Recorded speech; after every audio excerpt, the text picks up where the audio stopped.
Hi and welcome to this week's video. So this week I'm trying to fix another PlayStation 5. So this one I picked up locally for £100. So I've had very mixed fortunes with local pickups.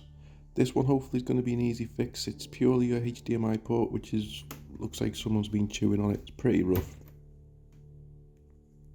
So the last one I got where I was told it was only a HDMI port, it was a can of worms and didn't get it going eventually. This one I'm just going to check that actually turns on and goes to a blue and white light. So we get the blue light and then eventually it does go to the white light, so it does look like it's booting.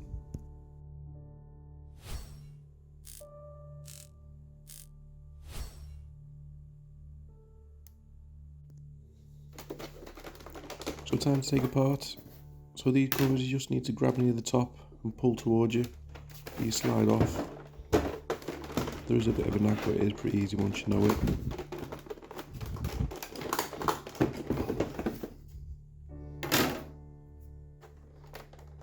The good thing is this is the first time I've got one which hasn't had the warranty sticker taken off, so no idiot's been in there already messing it around.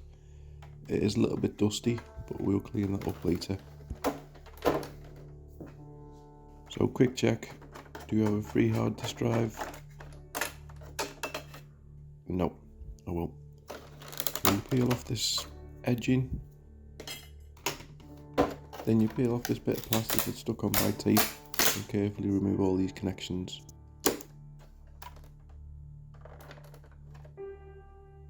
The main thing you want to do is not pull on the wire and not pull too hard, as you don't want to pull them off and rip the traces. Just gently wiggle them out and they will come out nice and easy.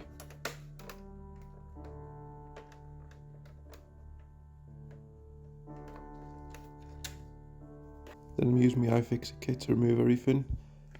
Not sponsored by iFixit though. So remove all the screws around the edges.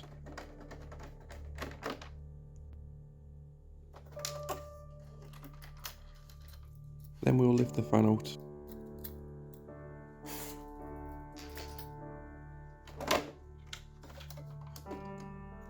Which is going to also need a bit of a clean later. So I'm just going to see if I can remove the warranty seal without voiding the warranty. There's no reason to do this other than a little bit of seeing what happens. So red, you just need to apply a little bit of heat just to loosen the sticky underneath, and then use something sharp to peel it away.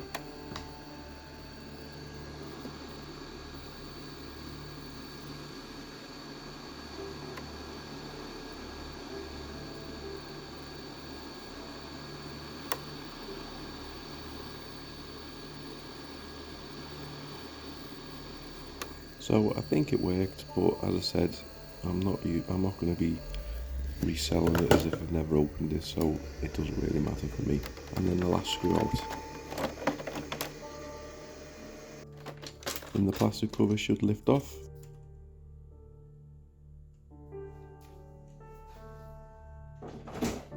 And then we'll be able to release a couple of ribbon cables that are attached to the disk drive.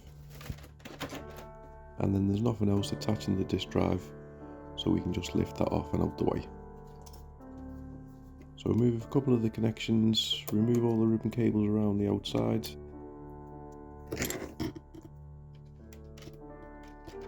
And then we need to remove all the many screws that are holding the heat shield plate in place. What I personally do is take a photo of each of the corners just to remember where the screws will go back in. Because I don't take many apart, it's very easy to forget where they go back. Then once they're all out, the heat shield can be lifted off. It might feel a bit stuck in some parts where the thermal pads are holding on, but as long as all the screws are out, it will just pop off. Then we need to remove the CPU clamp. Just 2 screws on this.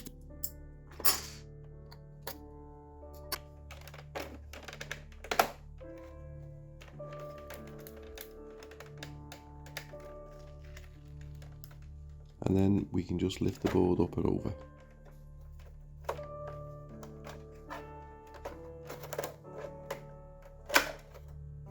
And then we can see a nice little dry spot, more than likely where the console's being used in an upright position.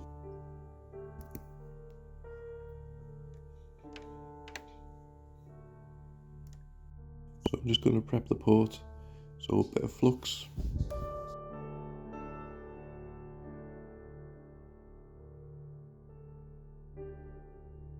And then get my soldering iron at 340 degrees C, and then just run it along with solder, just making sure that there's no bridges on any of the pins.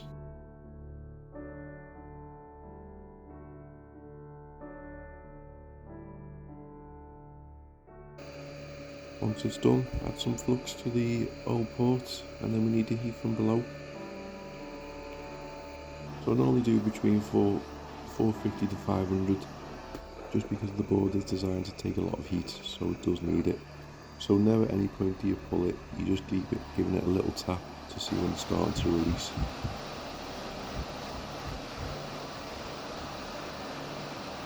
Once the solder melts, it will gently lift off. Again, you don't need to pull, you just gently lift it away.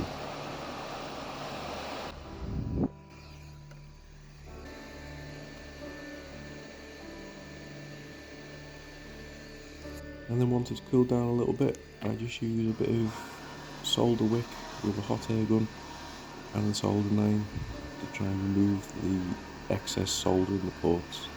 So these two are perfect. This one, I didn't realise what I was doing. I just got a bit carried away, and then before I knew it, I'd knocked off 2 chips. Proper schoolboy error. So I decided to give up trying to remove the excess solder from the port, and then knew I just needed to sort out this issue. So first things first, I was going to put new fresh solder on all of the pads, but there was a pad at 3 in that didn't seem to be taking solder.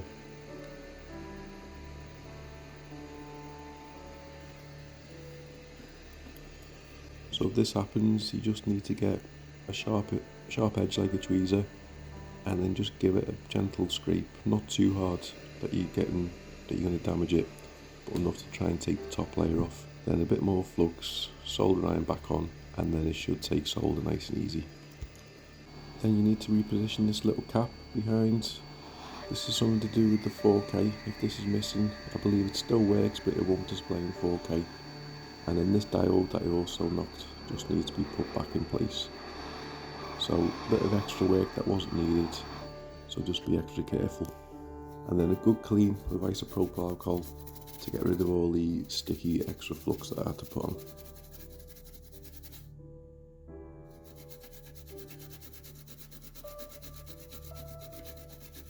And then fresh flux back on, spread it out.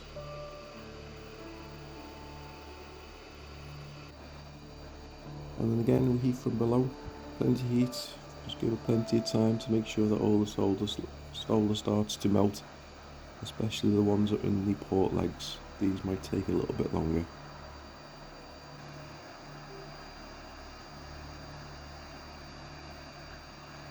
Then once it's melted, you place the new port on, make sure it's all lined up.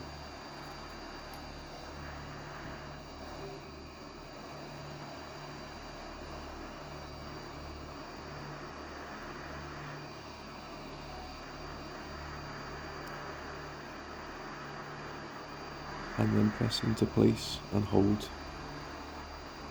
Once you hold it there for a couple of seconds, you know it's okay, remove the heat and then keep holding.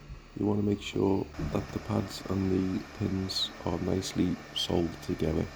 And a quick check, it looks okay, so we'll throw it under the microscope now and we'll give it an even better view under the microscope, and there we can see all the pins are perfectly soldered and not one of them's loose.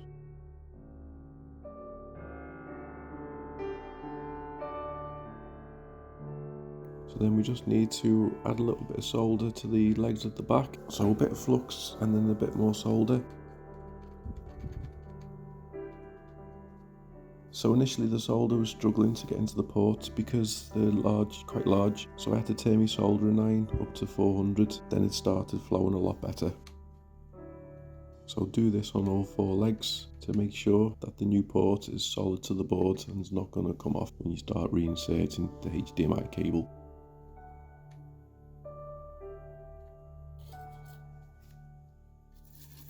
And then another clean with isopropyl alcohol.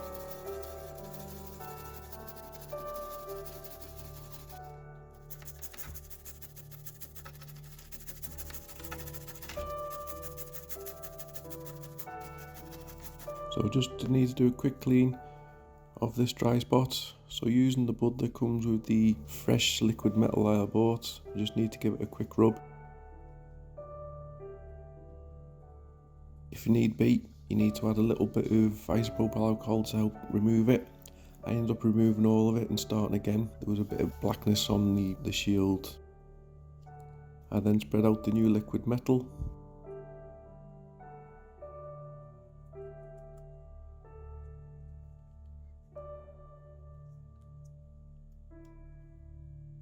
And then, where needed, add a little bit more. So to take your time, a little goes a long way, and it's easy enough to just put a little on and spread it out, and then if need be, just use the syringe to suck it back up and take any excess out.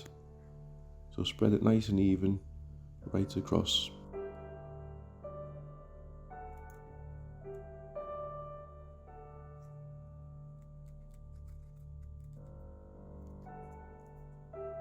And as I said, if need be, you can remove any excess by using the syringe.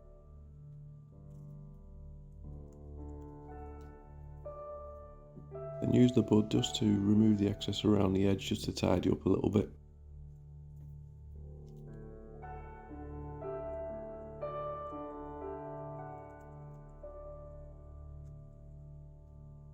And then once this side's okay, we move on to the heat shield sink. So this was the same, this had a few black marks on though, so we just need to use a bit of isopropyl to clear it as best I can. So I ended up having to use my tweezers to gently scrape off some of the black markings. The last thing you want to do is to put any grooves or damage onto this, because this will affect cooling of the PlayStation 5, so you have to be really careful when you're trying to remove any excess. So I scraped as best as I could without making any damage. I didn't get all of it off, but I felt like I got enough. So again, once happy, just reapply and then spread it out nice and even. Once again, if you put too much on, just use the syringe to sucker it back out, and then clean up all the edges, and then you'll be ready to go put back together. So put the board back on, put it into place.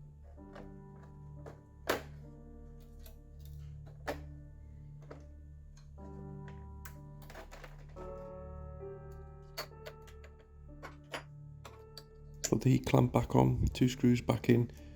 Don't need to over tighten it, it just needs to be tight. And then I should have done this beforehand.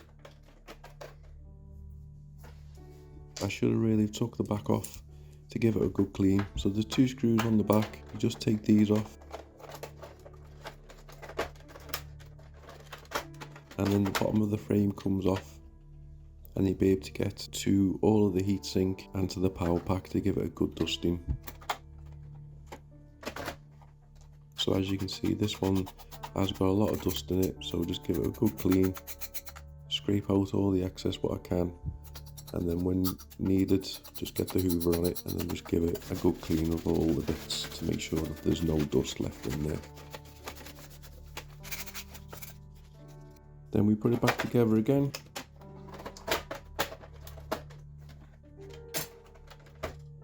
So connecting all the ribbon cables around the edge.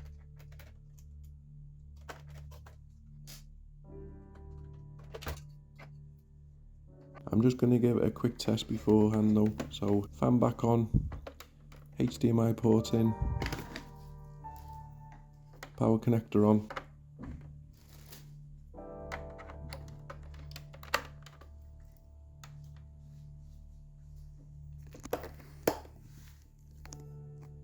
Let's press the power button and see do we still have power. So it turns on, which is a good sign. Do we get anything on the screen?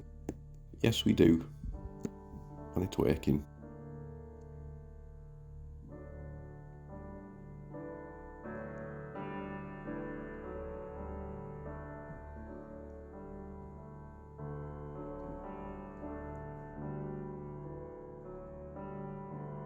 So a quick mess with the menus, it all seems to be functioning perfect. So we're just going to need to get it back together.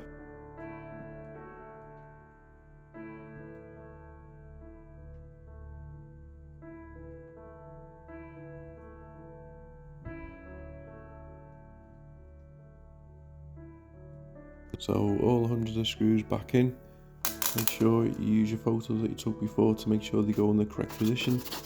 And just give the disk drive a little bit of a clean. Put it back in place, reconnect the ribbon cable.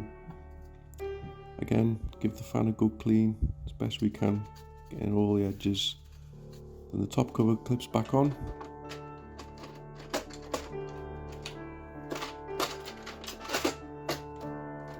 Rescrew all the screws back into place. Reconnect the fan back in place, make sure you connect it up. And the other two connections above. And then the sticky label back across the top. Put my warranty sticker back on.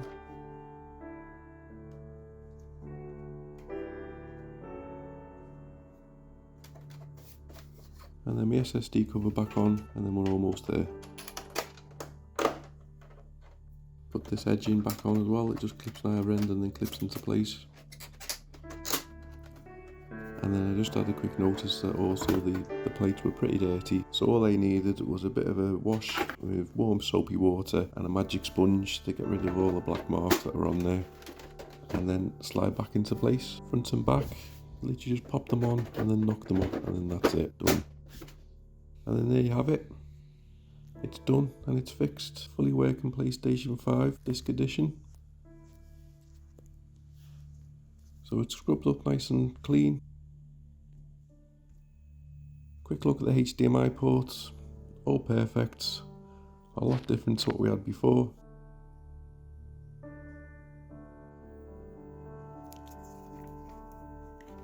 So we'll plug it back in.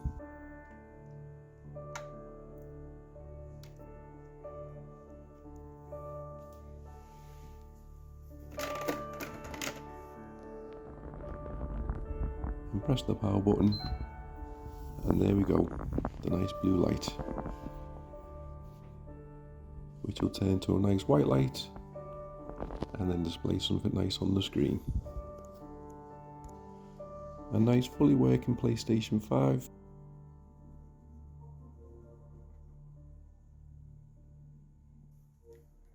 So thanks very much for watching. Please like, comment and subscribe.